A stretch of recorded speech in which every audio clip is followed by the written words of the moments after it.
Կան մարդիկ, որոնց համար հայրենիք բառը ոչ թե լոզունգ է, այլ կենսակերպ։ Ազգային ժողովրդավարական բևերի ընտրական ցուցակի երկրորդ համար Գևորգ Սաֆարյան։ Նա, ով երբեք չփնտրեց հարմարավետություն, որովհետև նրա տեղը միշտ այնտեղ էր, որտեղ վտանգված էր Հայաստանի վաղվա օրը։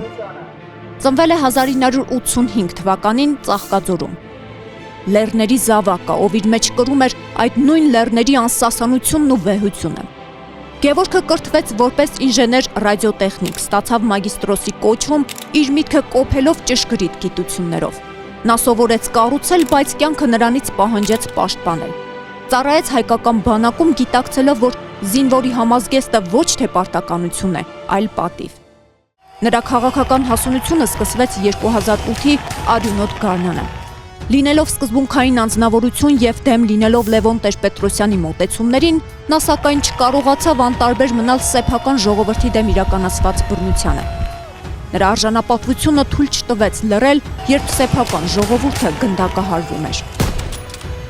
Մարտի 1-ի ջարդերի լուռն առնելուն պես նա նետվեց Ֆրանսիայի դեսպանատան մոտ։ Կանգնեց բախման առաջին գծում որպես կենթանի վահան ժողովրդի համար։ Այնտեղ ստացած գլխի ծանր վնասվածքը չկանգնեցրեց նրան։ Առաջին բուժօգնությունից հետո արյուն լվա, բայց հպարտ, նա նորից վերադարձավ պայքարի կիզակետ։ Դա առաջին դասն էր ռեժիմի համար։ Գևորգ Սաֆարյանը չի նահանջում։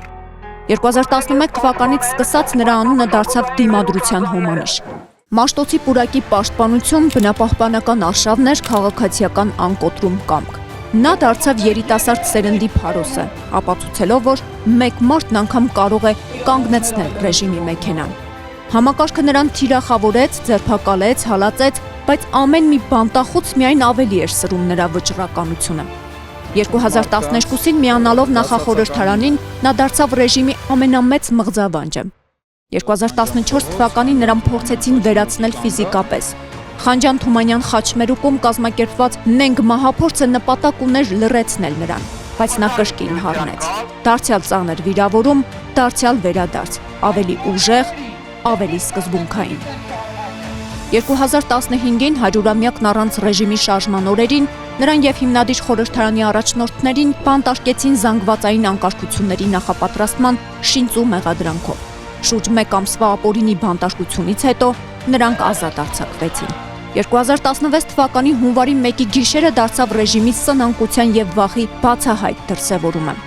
Մինչ շատերը առած սեղանների շուրջ ամանորն էին դիմավորում, Գևորգն ու իր ընկերները Ազատության հրապարակում նստացույցով էին պահում պետության արժանապատվությունը։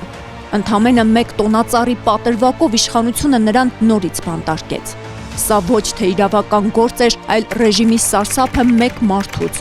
ում կամքն ավելի հզոր էր, քան իրենց ամբողջ բռնապետական մեքենան։ Տոնածառի գործը դարձավ քաղաքական հալածանքի սիմվոլ։ Չնայած միջազգային ու հայաստանյան որոշ կազմակերպությունների պահանջներին, նրան պահեցին ճաղերի հետևում։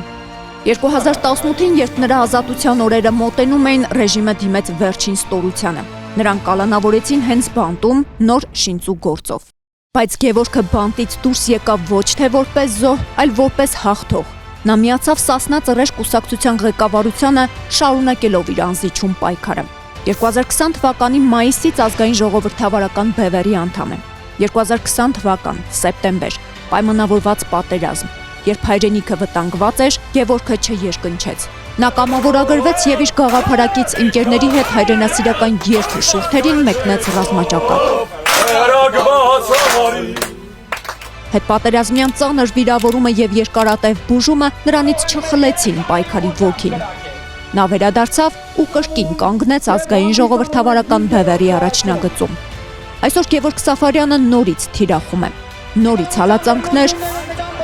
նորից քաղաքական հետապնդումներ, բայց նա ընկճվող տեսակ չէ։ Նա օրինակ է յուրաքանչյուր հայի համար, ով չի ուզում ծնկել։ Նա այն մարդն է, ում չկոտրեցին բանտերը, չլռեցրին փամփուշտները եւ չգնեցին պաշտոնները։ Գևորգ Սաֆարյան, բևերի ընտրական ցուցակի երկրորդ համարը։ Մարդ, ով իր կյանքը վերածեց դիմադրության վահանի։ Անդավաճան սկզբունք, աննահանջ ընթացք, հավատ, հայրենիք, ինքնիշխանություն, ի գործ։